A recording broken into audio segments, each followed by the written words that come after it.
Mohon penjelasannya Ustadz bagaimana menyikapinya mengenai perputaran matahari dan bumi, di mana ada dalil yang menyebutkan matahari yang mengitari bumi, bumi sebagai poros alam semesta. Sedangkan yang kita ketahui dari buku dan media teknologi tidak demikian. Apakah ini terkait dengan akidah jika ada orang muslim yang berbeda pendapat? Wallahu ta'ala alam ya. Anak sendiri melihat dalil-dalil yang ada bahwa bumi itu bulat. Itu yang pertama. Dan bumi itu tidak berputar. Kemudian matahari itu mengitari bumi. Kalau kita melihat dalil-dalil syariat ya secara zahirnya, secara sekilas, maka kita akan memahami demikian. Bumi itu bulat berdasarkan ijma' para ulama. Ya. Bumi itu bulat berdasarkan ijma' para ulama. Bumi itu tidak bergerak.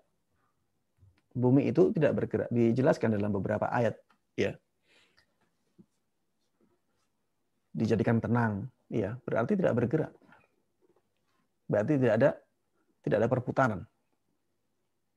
Kemudian yang berputar itu mataharinya. Yang berputar itu mataharinya. Wasyamsu tajri li mustaqarrin laha. Bahwa matahari itu berjalan. Ya, yang berjalan itu matahari. Yang disebutkan seperti itu. Zahirnya itu seperti itu. Kemudian di dalam hadis juga disebutkan bahwa matahari itu terbenam, matahari itu terbit. Sebelum terbenam matahari sujud, sebelum terbit matahari sujud. Ya, pergerakan itu disandarkan kepada matahari. Yang zahir seperti itu. Allah Ta'ala alam tentang hakikatnya. Tentang hakikatnya, Allah Ta'ala alam, tapi zahirnya atau secara sekilas, kalau kita pahami dari dalil-dalil, maka kesimpulan yang Ana lihat paling dekat kepada dalil yaitu bumi itu bulat, bumi itu tidak berputar, kemudian yang mengitari itu matahari, bukan bumi mengitari matahari.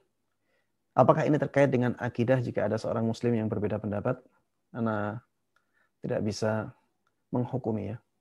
Apakah ini terkait dengan akidah? Wallahu ta'ala a'lam. Ya. Wallahu ta'ala a'lam. Kalau misalnya orang ada perbedaan pendapat di sini, apakah kita katakan akidahnya melenceng? Ya maksud saya seperti itu. Apakah seperti itu atau tidak? Ana tidak senang dengan pembahasan yang seperti itu. Ya, kita dalam membicarakan hukum suatu perbuatan, lebih baik kita menghindari vonis. Ya, lebih baik kita menghindari vonis. Sampaikan saja apa yang kita yakini. Sampaikan saja apa yang kita yakini. Ya, dan saya menyampaikan ini juga karena saya pernah diberikan faedah ini oleh guru atau Syekh Ana di Madinah. Kata beliau, memang vonis itu boleh. Ya, memvonis seseorang berdasarkan dalil dan bukti tidak ada masalah. Tapi sebaiknya tinggalkan. Sebaiknya tinggalkan. Kenapa? Karena ketika kita memvonis seseorang dengan vonis tertentu, walaupun vonis itu benar, itu akan menjadikan hati dia tertutup. Akan menjadikan hati dia benci, sensitif kepada apa yang kita sampaikan. Dan ini mudarat, ya. Ini sesuatu yang kurang baik. Kenapa kita tidak biarkan hati itu terbuka, kemudian kita masuki sesuatu yang benar? Sudah, seperti itu aja. Kalau kita vonis, maka hati dia akan tertutup. Kalau kita tidak vonis, maka hati dia tetap terbuka. Lalu untuk apa kita vonis? Apakah Islam mewajibkan vonis? Kan tidak. Islam tidak mewajibkan vonis. Bisa jadi kita berkeyakinan sama dengan orang yang memvonisnya. Tapi karena dia menyampaikan vonis tersebut kepada orang lain, akhirnya orang itu menjadi tertutup hatinya dari nasihat dia. Tapi tidak tertutup hatinya dari nasihat kita. Sehingga kita masih bisa menyampaikan nasihat itu kepada dia. Dan vonis ini juga, Allah Ta'ala alam, kemungkinan salahnya besar. kemungkinan salahnya besar. Karena vonis ini banyak pengaruhnya sebenarnya ya. Yang mempengaruhi sesuatu itu banyak. Kadang-kadang tidak dari satu sisi saja kita bisa memvonis seseorang. Makanya vonis ini sebenarnya sesuatu yang berat. Dan vonis ini ada konsekuensinya. Kalau salah ada konsekuensinya. Misalnya vonis kafir, ada konsekuensinya kalau salah. Atau vonis fasik, orang ini fasik. Ini ada konsekuensinya. Atau orang ini ahli bid'ah, ada konsekuensinya. Kalau misalnya sebenarnya dia bukan ahli bid'ah, kemudian orang tersebut memvonis orang tersebut ahli bid'ah, nantinya dua orang ini akan dipertemukan oleh Allah Subhanahu wa taala di akhirat. Dan itu berkaitan dengan kemuliaan seseorang yang dijatuhkan. Ini berkaitan dengan hak orang lain. Maka berbahaya ya. Bagi yang memberanikan diri untuk vonis ya silahkan. Harus berdasarkan dengan dalil. Tapi bagi yang misalnya takut akan konsekuensi dari vonis tersebut, maka sebaiknya tidak memvonis ya, atau tidak mengeluarkan vonis. Dan vonis juga, memvonis seseorang juga tidak wajib ya. Bisa dengan keyakinan kita dalam hati sudah cukup. Misalnya ada orang dalam hati kita, orang tersebut itu sudah kufur. Tapi kita tidak mengucapkannya, sudah cukup. Sudah cukup.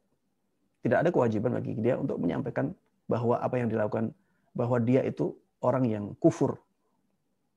Tidak ada kewajiban seperti itu. Wallahu ta'ala a'lam. Ingkari saja. Ingkari saja apa yang dia lakukan. Misalnya dengan mengatakan, afwan, perbuatan ini itu bisa menjadikan Anda keluar dari Islam. Ini menjelaskan hukum, bukan mengatakan bahwa dia keluar dari Islam. Karena orang yang melakukan kekufuran belum tentu dia otomatis kafir. Makanya kata-kata kita, kata-kata yang menjelaskan hukum perbuatannya saja. Bukan vonis. Kita memvonis perbuatannya, bukan memvonis orangnya. Kalau memvonis perbuatan banyak di dalam Al-Quran. Dan tidak ada masalah. Asalkan kita jelaskan dengan baik ya.